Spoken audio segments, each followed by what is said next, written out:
نحمده ونصلي على رسوله الكريم أما بعد فأعوذ بالله من الشيطان الرجيم بسم الله الرحمن الرحيم وإذ تأذن ربكم لئن شكرتم لأزيدنكم ولئن كفرتم إن عذابي لشديد وقال موسى إن تكفروا أنتم ومن في الأرض جميعا فإن الله لغني حميد صدق الله العظيم.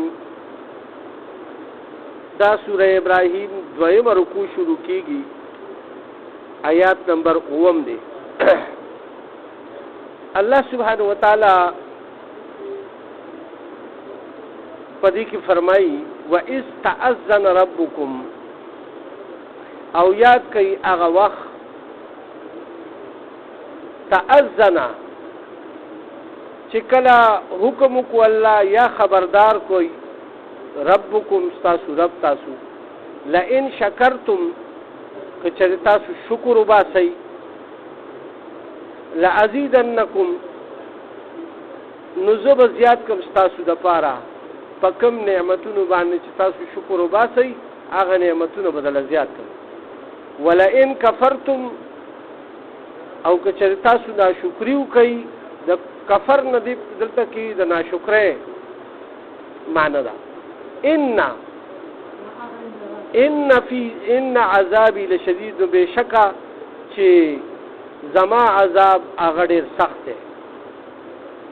دلتا اللہ سبحانہ وتعالی طول انسانانو تو دغا حکم فرمائی خاص طور دا محمد صلی اللہ علیہ وسلم امت یاد ہوتا پبین میں اس کی گورا اللہ پاک دا یو قوم واقعہ بیانی او دا اغا خبری کئی بیا دا رسول اللہ صلی اللہ علیہ وسلم دا زمانی طرف تراشی بیا مسلمانانو تم پکی زی پا زی وعظ او نصیحت کی گی. نظر تا یو دیر الویا نصیحت تے انسان تا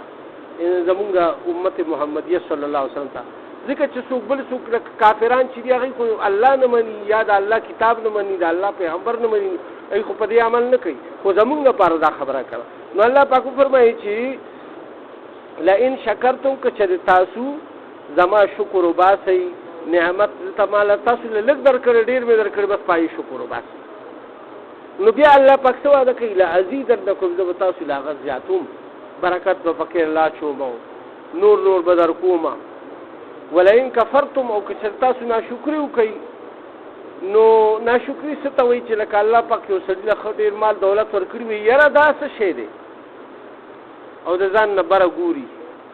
دا زان نخکتا والتا نگوری نو دکی بدا ناشکری صفت پیدا کی. ذکر حدیث مبارک کی رازی مفہوم دا سے رسول اللہ السلام فرمائی چی دا زان نخکتا خلقو تا گوری دا زان نبرا خلقو تا مگوری کنی تاوس کی بیا دا اغی نعمتونو ناشکری پیدا شي چې کوم تاسو له الله پاک درکړي تاسو بیا وایي دا زمونږ داسې شی دی دا وګوره هغه پلان کې سره داسې دونه جایداد دی دونه دولت دی دونه ګاډي دي موږ سره دغه وړوکې غونټې یو ګاډی دی پلان کې نه سپک به نه ګاډی ځان نه لاندې وګوره موټر سایکل والا ته وګوره سایکل والا ته وګوره پیدل ته وګوره پیدل والا دی شل او ګوټ ته وګوري کنه نو تاکہ بہت داغا نعمت شکر گزاری پیدا کی گی. نو عذاب سخت اللہ پاک والی فرمائل چی داغا نعمت بمدنا اللہ پاک والی سخت عذاب شو کنا چی بیا نداشتا نعمتم والی نو بس بیا بدا سی گرزی نو یو واقعہ دیر مشہور دا بنی اسرائیل پا واقعاتو کی رازی چی موسیٰ علیہ السلام با اللہ پاک تراز و نیاز لطلو خبر اللہ پلار کی یو دو کسان مخیل ورغه او یو ورته وی چې زما چې د مال او دولت ډیر زیات ته الله ته زما په باره کې وایي چې دنه لږ د مال دولت کم کې ماته عبادت ته وخت نه ملاوي دومره مصروف یم پدې کې دین روزګاری کوم ډیر مصیبت ځان روزګاروم خاص فرایض او تزدان روزګاروم تقوا والے فرایض وای ښه بیا داسې مخکې تلو نو بل یو سړی و چې هغه بالکل کپړې په بدن باندې نه وي او شګو کې ځان له کنده کړی و په هغې کې ناست و او هغې کې ځان له کنده کړی و ورته یې موسی موسی علیه السلام ووایي دا زما حل دی الله ته لږ درخواست وکړه چې ما له کم از کم کپړې جامې روټۍ موټۍ راکړي داسې زه وګوره دلته په شګو کې مې ځان پټ کړی کپړې هم راسره نشته وي ښه ښه چې لاړو الله سره راز و نیاز وکړو نو الله پاک ورته یاد کوي زما یو دو بندګانو تا ته څه خبره کړې وه وایي تا نه نور هغه ذهن نه وته وایي یو جي تاسو سره په خبرو شوم وایي ښه وایي څه وي وایي یاره هغه مال او دولت والا دغه شانتي وي چې ما سره مال دولت ډېر دی عبادت ته وخت نه میلاویږي څنګه چې زما را دولت لږ کم شي او زه لږ عبادت پکې په سکون او په آرام سره کوم نو الله سبحانه وتعالی وایي ورته وایي چې ته خو ډېر څومره خیراتونه کوې زه به درله درکوم زما خو هغه دی نو ته داسې وکړه چې بس خیر دی لږ دغه وکړه که نه نو الله چاته دا نه وایي چې داسې به کوو دا یو دغه دی که نه اسرائیلیات دي خو د عبرت دپاره دا خبره جوړه شوې ده شاید که نه نو هغه ورته وایي چې ښه زه به ورته وایم چې بس د خدای په نوم ډېر مور که بخیلي اختیار که په خپله به مال دولت کم شي چې بخیله شي چاله نه ورکوي برکت به ترې لاړ شي بیا هغه بل وایي څه وایي هغه وایي چې یاره دا ګوره شګو کې ناست یم بربنډې وړوکي وایي ورته چې شکر وباسه په دې حال باندې چې لا دې شګو کې خو پټې که نه نو بس هغه چې راتلو واپس کې نو هغه شګو والا ورته وایي چې څنګه زما دې سوال جواب وکړو یاو وایي چې په دې حاله به شکر وباسه او ورته په دې به زه څه شکر وباسم دا وګوره دلته کې مې کنده کړې ده او پکې ناست یم نه چېرته تللی شم نه راتلی شم ځان مې په دې کې پټ کړی دی که نه دغه که څوک تېرېږي او چا راله څه خوراک مراک راکړو کني زه خو پاتېدی هم نه شم د شرمه نه وایي په دې کې سیلی راغه او هغه شګې هم ته یوړه بربنډ لغړ کله داسې دو وایي او کله داسې دو وایي لغړ پاتې شو نو شکر او هغه بل ته وایي چې بس ته داسې کار دی چې بس دا ډېر سخاوت ته پرېږده وایي څنګه زما رب ماله دا هر څه راکړي دي دا خو ټول زما د رب دي د الله پاک دي زه به څنګه د الله په نوم باندې نه ورکوم وایي هغه د هغې نه زیات خیراتونه شروع هو نو بس وایي هغه وایي چې په دې پروا نشته خیر دی زه به د خدای په نوم ورکوم او بس داسې به په ځای هر څه پرېږدم خو د الله عبادت به هم کوم او هغه به نو دا یو واقعه ما په ذهن کې تاسو ته بیان کا نو دلته کې الله پاک هم دغه فرمایي چې زما عذاب ډېر سخت دی دغه شګو والا نه هغه شګې بوتلې او هغه بل چې ګوره شکر ویستون هغه له نور زیات کړ لعزیزنکم کې هغه راغو او دا بل په عذاب شدید کې راغو دا یو دو مثالونه دي او بیا الله پاک فرمایي وقال موسی اوس د موسی علیه السلام کیسې په بیا الله پاک امت محمدیه صلی الله علیه وسلم رعایب کوي ځکه چې د موسی علیه السلام په واقعاتو کې ډېر زیات وعظ او نصیحت دی ایم زمون یو قوم او قبیله وه او مسلمانانو خو فرعونیانو کله هغوی چې ډېر زیات الله پاک په لومړي آیاتونو کې ذکر وفرمایلی چې یعنې مطلب دا تاسو هغه یاد کوئ هغه وخت چې تاسو باندې الله دا نعمت وکړو چې د هغه قوم د فرعونیانو نه اخلاص کوي او هغوی به په تاسو ډېر زیات ظلمونه کول تر دې چې ستاسو بچي به وشو نو هغه به یې ذبح کول هلکان به یې د حلالول مړه کول به او ښځې به یې ژوندی د خپل کارمار دپاره پرېږدي نو دا ما په تاسو څومره احسان وکړو دا ډېر لوی په تاسو باندې عذاب نو تاسو په دې حال باندې شکر وباسئ دلته کې الله سبحانه وتعالی په مینځ کې دا خبره وکړه او اوس الله پاک دا فرمایي وقال موسی او اوی موسی علیه السلام ان تکفروا انتم که چېرې تاسو ټول کافران شئ کفر اختیار کوئ بني اسرائیلو ته ووایي ومن فی الارض جمیعا او څوک هم چې په دې ځمکه باندې اوسېږي دا ټول کافران شي نو فإن الله لغني حمید نو الله سبحانه وتعالی بے نیاز دی او بیا هم داغه تعریف کیږي په کائنات کې ګور فرشتي داغه تعریف کوي ونی بوټي داغه تعریف کوي، سمندرونه او ستوري او نور سپوږمۍ دا ټول د الله پاک تعریف کوي، غرونه سمندرونه. نو کته او تاسو پکې نه کوئ نو خدای په خدای کې هیڅ فرق نه پرېږدي، دا تاسو د ځان لپاره کوئ. نو ده خپل قوم ته فرمایل چې تاسو په خپل اسلام باندې غرور او تکبر مه کوئ. موږ هم دا په کاریوز دا موږ ته نصیحت دی چې بس داسې غړان نه راویستي او وایي چې یاره زه مسلمان یم او بس دغه یم او اعمال صحیح کوي نه. په اعمالو نظر ساتئ، تقوا اختیار کوي، د الله سبحانه وتعالی یره په زړه کې راولئ. نو بیا به تاسو چې کوم دی نو د الله محبوب بندگان جوړ شئ. الم یاتکم نبأ الذین، او الله پاک بیا فرمایي چې آیا ندی راغلي تاسو ته خبرونه دا کسانو من قبلکم چې تاسو نه مخکې قوم نوح، هغه یو قوم نوح، وعاد او قوم عاد، وثمود او سمودیانو چې دام یو قوم او دوی ته بیل بیل پیغمبر الله پاک را لېږلو، والذین من بعدهم، او بیا د هغې نه نورم پس نورم قومونه ډېر تېر شوي دي. لا يعلمهم، بعضې داسې قومونه تېر شوي چې وایي د هغې په باره کې تاسو ته پته هم نشته. دا خو ما ذکر تاسو ته کړی دی چې دا عاد او هغوی بیا داسې نافرماني وکړو، بیا به داسې عذاب ورکړو، بیا سمود بیا پیغمبر ولا راولېږلو، هغوی داسې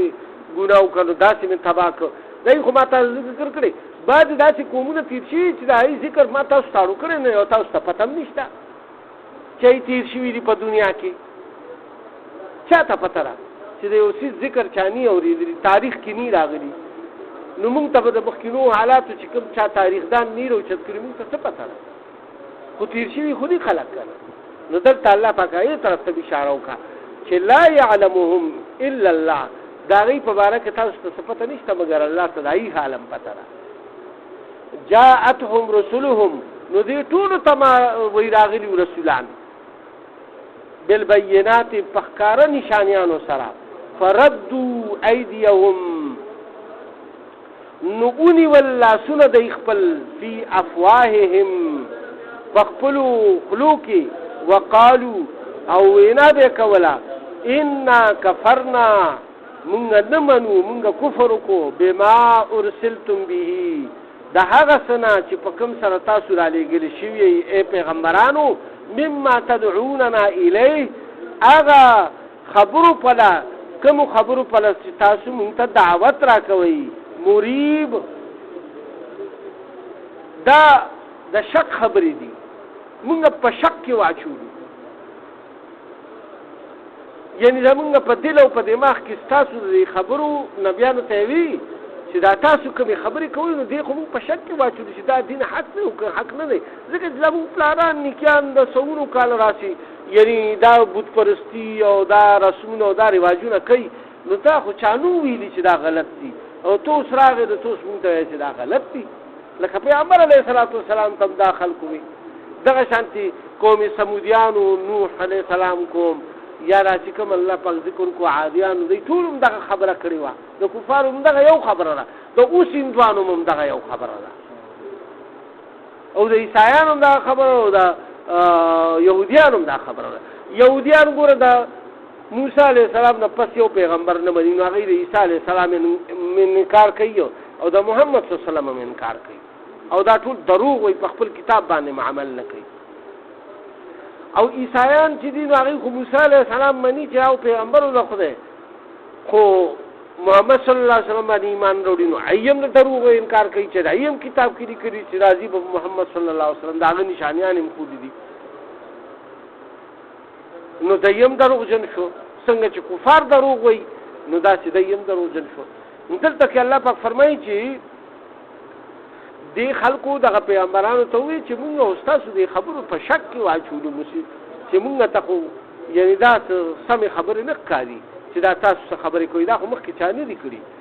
قالت رسلهم، نو وی رسولانو دی ته افی الله شکون، آیا تاسو د الله په باره کې په شک کې یئ،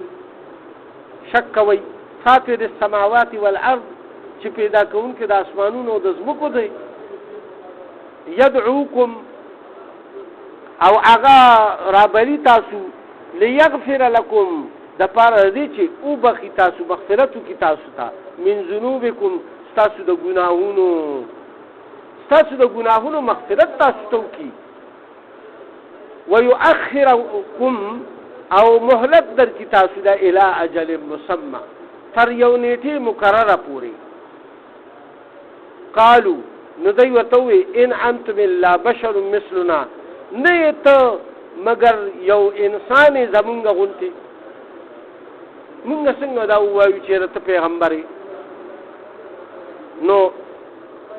تريدون او تدا اراده لري ان تصدون عما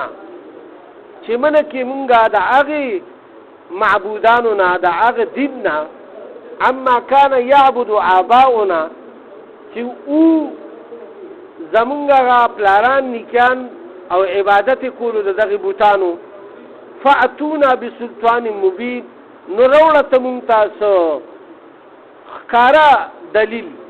د دې لپاره چې تری شاوه دا ټول خبره الله پاک د هغه بیان کا چې کوم خپل رسولانو ته هغه پیش کړی و چې مونږ په دې کې په شک یو او تاسو خو زموږ یو سړی او مونږ څنګه وایو چې راته پیغمبري او ته مونږ هسې د پلارانو د نیکانو دغه دین نه منې کې نو د څه ښکاره دلیل راوړه چې مونږ وګورو چې او دې ته صحیح خبره کوي قالت لهم نو وی دیتا رسولهم د دې رسولانو ان نحن اصل کې مجموعي طور دلته خدای پاک خبره کوي د ټول امتونو دغه یو خبره و اصل کې او دا د محمد صلی الله علیه وسلم په وخت کې دا عمده اعتراضونه هغه وخت خلکو کول چې ته زموږ ته سړی او انساني او په بازارونو کې ګرځي او خزي او بچی دي او خوراک کې او اسخاک کې زموږ ته دغه نو موږ تعالی څنګه په خپل ځان باندې ترجیح درکو تا پیغمبر وګورو نو دا چې هغه کومونو ویلو نو اوې دې تقالت لهم رسلهم واغه رسولانو رضی ان نحنو واقعي چې مونږه خو الا بشر انسانانی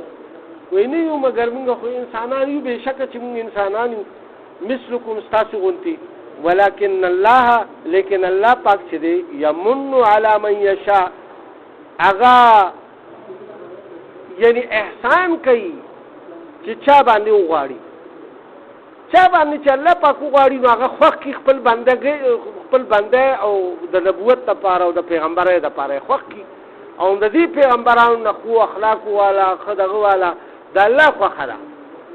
چې څوک خوښي نو هغه خوښ کی نو موږ خدای پاک خوښ کړی او پیغمبرانو را نه جوړ کړی دی او وحی دا باندې راځي د الله طرف نه نو من عباده هم د خپل بندګانو نه خوښي کنه ما تاسو ته مخکې دا ویلو چې فرشته را لېږلي و یا د جناتو د سوکالي ګرځي تاسو خو به هغه اعمال کول بیا نشو چې کوم اعمال هغه کو تاسو بیا وی دا غره فرشتو کار دی یا مونږ چرته دا کول شي دا دومره عبادت وسو کوي اي ته غره فرشتو ته د خوراک څخه ضرورت نشته دوی کېدو ضرورت نشته نو دای غونته روجي بیا تاسو نه شي دای غونته تیز رفتار سره به تاسو وایي زیدار بشي شي کوله نو بیا وای بیا به دا باندې کوي چې دا فرشتي دي او موږ انسانان نو ځکه الله پاک په انسانانو کې رولېګر چې انسان وی او داسې د الله حکم په غاړه کې او داغه په حکمونو باندې اوچديږي او خلکو ته واعظ نصیحت او بیا داغه تکلیفونه برداشت کوي لوګي تند به راضي یا یو سیس به راضي او بیا هغه عبادتونه تاسو ته بیا الله پاک وایي چې دا کوي وما كان لنا او ندی مونږ لپاره ان ناتيكم چرودو تاسو ته بسلطان اغا سنتنا یا معجزي الا باذن الله مگر په حکم د الله سره چې الله پاک غواړي او الله پاک مونږ له یو معجزه راکړي نو هغه معجزه مونږ تاسو ته بیا خول شو خدا د الله د اذن نه بغیر څوک نشي کولی یعنی مونږ تاسو غوډه بدیګانو خو الله خو کړیو د خپل ځان نه مونږ اسم نشو کولی مگر د الله په اذن سره. ګور دلته صفا صریح الله پاک مختار کل څوک دی الله، یعنی بل څوک مختار کل نه، دلته کې نفي ده. پیغمبران خپل نفي کوي چې مونږه سند یا دلیل یا تاسو ته معجزه نشو کولای مگر چې الله وغواړي. ګور موسی علیہ السلام نه د همسانه چې کوم دینو لوی اجدها جوړه کا، دغه شانتي چې کوم دینو په لاس به پترخ کې ورکو نو هغه نه په پرکار خطو دا دوه معجزې غټي ولا خدای پاک ورکی. دغه شانتي عیسی علیه السلام له خدای پاک داسې معجزې ورکی چې په مړي باندې ویلا صاحب کو کوم باذن الله د الله په هغه په پاسې بیا دا معجزې ورکړي و چې ما درزاد ډون پیدایشي ډون بوسترګو باندې بیا ولا الله سره خو د الله په حکم وي تر غشه نظر بری الله پاک بوله نظر راو دا برګي مرز دا نه کیږي. دا چې کوم دې پدی باندې به الله سره کو د الله په حکم سره سم شه هغه به سم شو. نو دا معجزې خدای پاک ورکړي. رسول الله صلی الله علیه وسلم له خپل زمانه خدای پاک خپل معجزې ورکړي دي. صالح علیه السلام له الله پاک د غر نه حفیظا کا. محمد صلی الله علیه وسلم یو اشاره کو سپومه د ټوکړې شیو په مشرق او مغرب په لدوار لاړې. نو دا خپل معجزې دي او د هر پیغمبر خپل او الله پاک بیا چې چاله کومه معجزه ورکړي نه هغه مطابق هغه دا کوي. وعلى الله فليتوكل المؤمنون او په الله باندې به باور ساتي اهل ایمان خلق مؤمنان خلق و په الله باندې باور ساتي بغیر د چونچرانا بغیر د مطالبه د دلیلنا. وما لنا او څه شي دي مونږ ته الله نتوکل چې مونږه باور نکو توکل نکو علی الله په الله باندې. وقد هدانا او بشکا الله پاک مونږ ته هدایت کړی دی. سبلنا دا غلارو نیغو د نیغو لارو الله پاک مونږ ته هدایت کړی دی چې پنی غلار باندې الله پاک روان کړی. ولنصبرن او ضرور به مونږ صبر کوو علی ما آذیتمونا په هغه تکلیفونه چې تاسو مونږ ته راکوئ د اسلام په باره کې چې مونږ تاسو ته د الله سبحانه وتعالی توحید بیانو. نو تاسو یو خو مونږ خبرې ته نه پرې اعتراضات کوئ بل مونږ له تکلیفونه راکوئ کنزل وینا راته کوئ یا غلط الفاظ استعمالوي زمون په باره کې دروغجن دی دا جادوګر دی دا پلانکې داسې خبرې کولې او نو موږ په دې ټولو باندې صبر کوو. بیا وعلى الله او په الله باندې به فليتوکل المتوکلون یعنی پکار دادی چې توکل کوي هغه متوکلین خلق یعنی په الله باندې باور پکار دا هغه خلکو له چې کوم مسلمانان دي دین اختیار کړی دی او په هغه په لار کې تکلیفونه راځي نو دا توکل والا خلق دی دا باور به دی په الله باندې کوي. نو باور به صرف په الله باندې ساتي چې الله به کامیابی مونږه. نو ان شاء الله ټول به ساتو کنه چې مونږ الله پاک بس کړه مسلمانان پیدا کړی او دې لار کې چې مونږ ته څومره تکلیفونه تیری یا راځي نو هغه به برداشت کوو. خدا الله په حکمونو باندې به مونږ پورا عمل کوشش کوو او بیا به پاغي باندې چديګو. نو که په دې لارو کې مونږ ته تکلیف راځي مصیبتونه راځي نو هغه په خنده پیشانه سره برداشت کوو.